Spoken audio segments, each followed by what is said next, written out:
Have you ever bought a plant at the nursery, imagining it flourishing on your porch, only to watch it sulk, flop, or even die, leaving you regretting that glossy tag? I've been there too.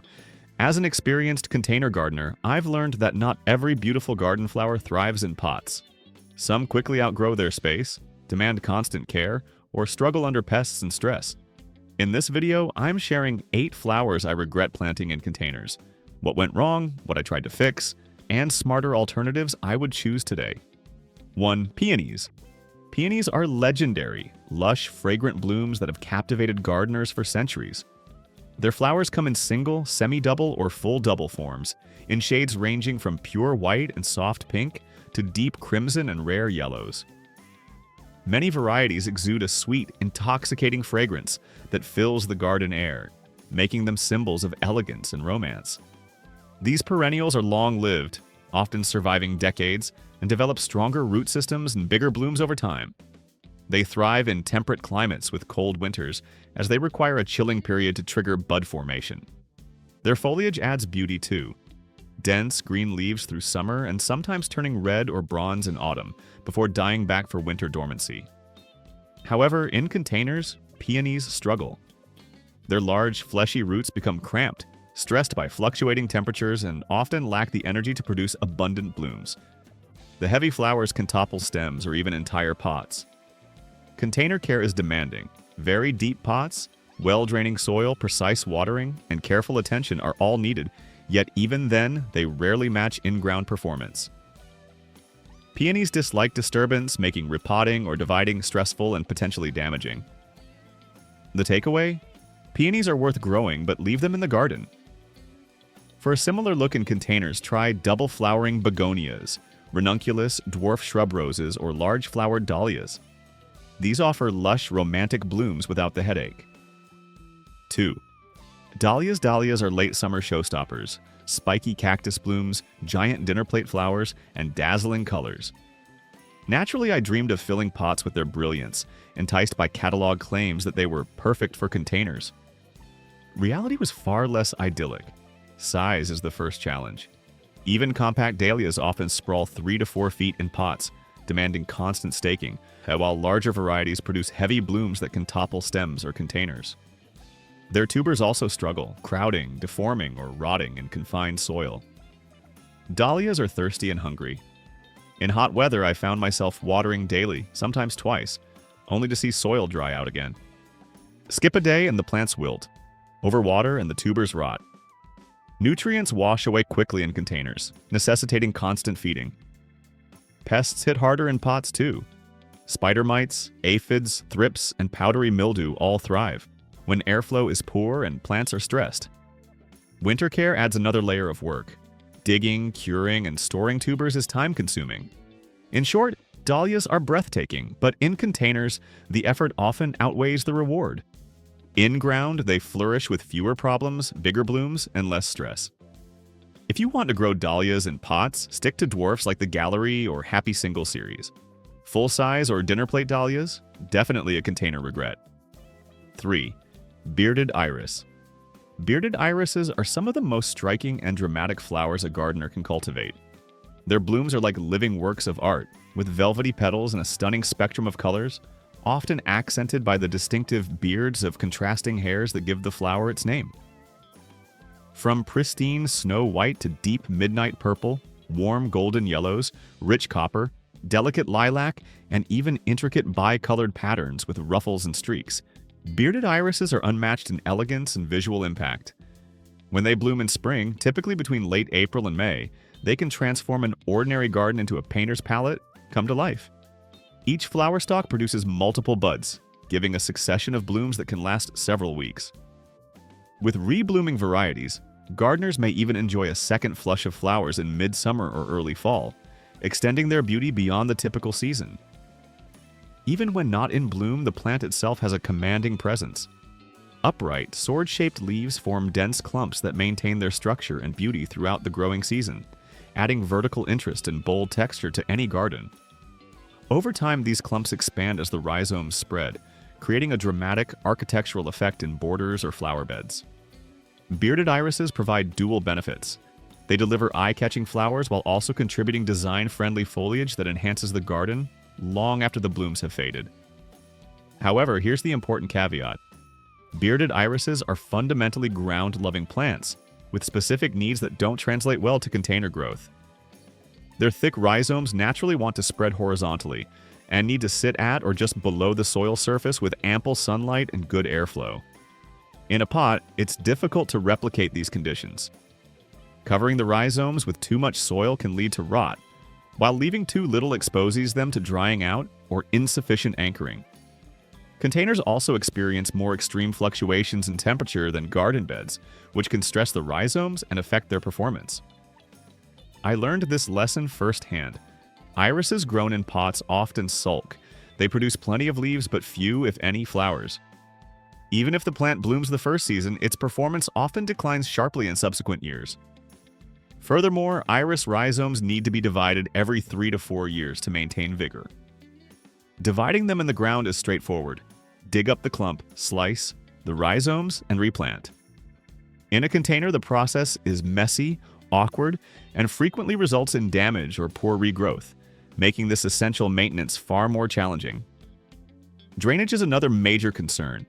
Bearded irises require sharp, fast-draining soil, but in a pot, water tends either to stagnate at the bottom or dry out too quickly at the top. This imbalance can lead to root rot, fungal issues, and weak growth. Additionally, irises are sun-hungry plants. They bloom best when their rhizomes are warmed consistently by the sun. A pot placed on a shaded patio or in a corner may not receive the consistent heat needed, leading to underwhelming flowering. Even when environmental conditions are ideal, bearded irises present another challenge: their height. Bloom stalks can reach 2 to 3 feet tall, and when you add the weight of their large flowers, they become top-heavy in a container. This requires constant staking to prevent flopping. What starts as a vision of a tidy pot brimming with elegant irises can quickly turn into a maintenance nightmare. By contrast, bearded irises thrive in the ground. In a sunny location with well-drained soil and a little room to spread, they multiply reliably and bloom year after year. Once established, they are drought-tolerant and among the easiest perennials to maintain in a landscape. Their resilience in garden beds only highlights how disappointing and stressful they can be in containers. For those seeking a similar aesthetic in pots, there are far better alternatives. Dwarf iris varieties like Iris reticulata are much more container-friendly, blooming early in spring with jewel-toned flowers and requiring far less root space. Alternatively, other vertical container-friendly plants, such as gladiolus, dwarf dahlias, or tall salvias, can provide spikes of color and drama without the same level of maintenance and frustration. In conclusion, while I will always cherish bearded irises in my garden beds, where they flourish and multiply effortlessly, they remain one of the flowers I most regret trying to grow in containers. These magnificent plants simply weren't designed for the confined, variable environment of a pot, and the results rarely justify the effort. 4. Hybrid tea. Rose's hybrid tea roses are the true divas of the garden world. When they're at their peak, it's easy to see why they've been cherished for centuries. Their long, elegant stems carry large, high-centered blooms in an endless spectrum of colors. These are the roses that come to mind in wedding bouquets, Valentine's Day arrangements, and romantic, old-fashioned gardens. A single bush can produce deep, velvety reds, creamy whites, golden yellows, warm sunset oranges, or even multicolored flowers that shift subtly as the petals open. And the fragrance? Oh, the fragrance! Some varieties are intoxicating, filling the air with a perfume so rich you can't help but pause and take a deep, lingering breath. At first glance, hybrid tea roses seem perfect for containers. You can admire them up close, snip blooms for vases, and enjoy their scent from your porch or patio. But the truth I learned through experience is that hybrid tea roses are extremely high maintenance when confined to pots. While they may look stunning in the first season, keeping them in containers long-term reveals the challenges of their demanding nature. The most immediate issue is root space. Hybrid tea roses are grafted plants with vigorous, spreading root systems that need room to grow. In the ground, their roots anchor deeply and explore the soil to find water and nutrients, fueling repeated blooming cycles. In a container, no matter how large, their roots are limited. often becoming cramped and stressed. This restriction can drastically reduce flowering. Instead of lush, abundant blooms, container-grown hybrid teas often produce weak canes, fewer flowers, and an overall appearance of fatigue. Even with oversized pots, I found my roses sulking after the first year, never reaching their full potential. Watering presents another challenge. Hybrid tea roses are notoriously thirsty, but also intolerant of waterlogged soil. Balancing moisture in a container is far trickier than in the ground, where roots can self-regulate. On hot summer days, I often had to water my potted roses 2 or 3 times daily, just to keep them alive. Miss a single watering, and the plant immediately drooped. Overwater, and the roots risked rotting. Maintaining this balance can quickly become exhausting, especially if you're busy or away for a few days. Nutrition adds yet another layer of stress. These roses are heavy feeders, requiring consistent fertilization to produce healthy, vibrant blooms. In garden beds, 1 or 2 applications of compost or fertilizer per season is often enough. In containers, nutrients wash out with each watering, leaving plants pale, weak, and hungry unless fertilized constantly. It becomes an endless cycle of watering, feeding, pruning, and deadheading, which turns what should be a pleasure into a relentless chore. The romance of roses quickly fades when they demand full-time care just to survive. Pests and diseases are another headache. Hybrid teas are magnets for trouble. Aphids, spider mites, Japanese beetles, black spot, powdery mildew, rust, you name it. In a garden bed, roses have more space to recover, and beneficial insects can sometimes help control infestations. In a container, however, the stress of confined roots and limited airflow makes the plant more vulnerable, and pests often attack with greater intensity.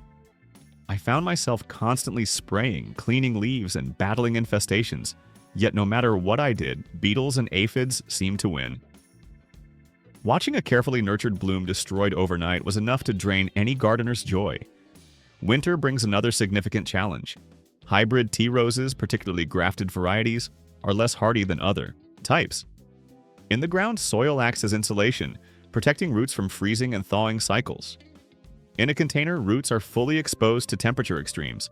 Unless the pot is moved into a protected area or heavily insulated, the plant is at serious risk of dying. I once went through the labor of wrapping pots, mulching heavily, and still lost a few roses during a harsh winter. The effort required to overwinter them safely is far greater than with in-ground roses.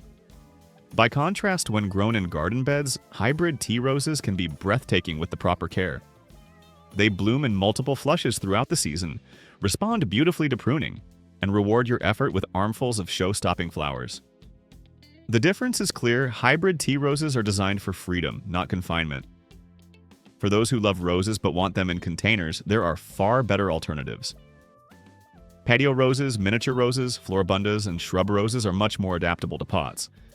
They stay compact, tolerate restricted root space, and still deliver an impressive display of color and fragrance without the constant stress and labor. In short, while hybrid tea roses remain my all-time favorite for garden beds and bouquets, I deeply regret trying to force them into containers. In pots, they demand far more than they give, transforming a potentially joyous gardening experience into a series of frustrations. These are flowers meant to flourish freely in the ground, and any attempt to contain them is a lesson in patience, perseverance, and sometimes disappointment. 5. Lilies.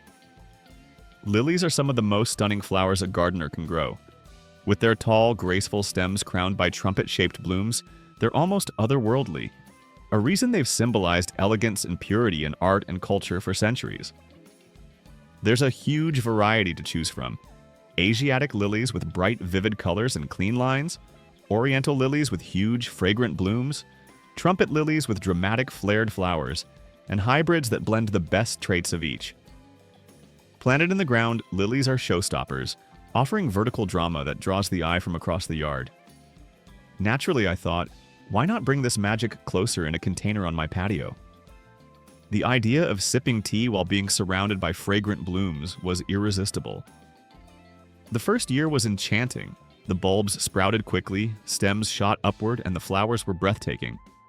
But the problems started after that initial excitement, making me regret trying to confine these giants in pots. The first major issue is their height and structure. Lilies aren't compact. Stems can grow anywhere from 2 to over 6 feet tall. That looks spectacular in bloom, but makes the plants extremely unstable in a container. A gust of wind, a heavy rain, or even a pet brushing past can topple the entire pot. I spent countless hours staking, adding supports, and weighing down pots, but it always felt like I was fighting their natural growth. Their life cycle adds another challenge. Lilies are bulbs, which means they go dormant after flowering. In the garden, that's no problem. The bulbs rest safely underground, ready to return the next year. In a container, dormancy is trickier. The fading foliage leaves empty, uninviting pots for months. Unless you dig up, store, and replant bulbs carefully, they often weaken over time and never reach the same vigor as the first year. Watering is another delicate balance. Lilies prefer consistent moisture but cannot tolerate soggy soil. In garden beds, roots can self-regulate, but containers dry out quickly and can also stay too wet near drainage holes. I've had pots where bulbs literally rotted by the second season, despite my careful monitoring. Stress from container conditions drastically shortens their lifespan compared to ground-planted lilies. Pests and diseases also become a bigger problem in pots. The red lily beetle, for instance, can decimate leaves and buds quickly. Confined plants are easier for pests to locate, and the lilies have less resilience to bounce back. Fungal infections like botrytis blight thrive when airflow is restricted. Even with daily checks, spraying, and beetle removal, my potted lilies often looked ragged and defeated mid-season. The fragrance, though heavenly in a garden, can be overpowering in close quarters. Oriental lilies in particular emit a strong perfume that, on a small patio, can become cloying by evening. More than once, I moved pots away from seating areas just to avoid the intensity of the scent. Winter brings yet another complication. Bulbs in the ground are insulated by soil, but in containers, they're exposed to freezing and thawing, which can kill them. To protect them, I had to move heavy pots indoors or bury them in mulch, adding even more labor to the process. In contrast, lilies thrive in garden beds. They naturalize, multiply over time, and produce stronger, more reliable displays each year.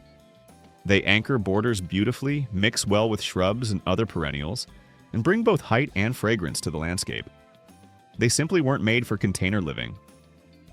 If you want lilies in pots, choose Asiatic dwarf varieties or container-friendly Oriental hybrids. These stay shorter, resist toppling, and perform well for several seasons. Traditional tall lilies? I regret ever trying to squeeze them into containers. Dramatic, yes, but the beauty comes with too much instability, maintenance, and disappointment.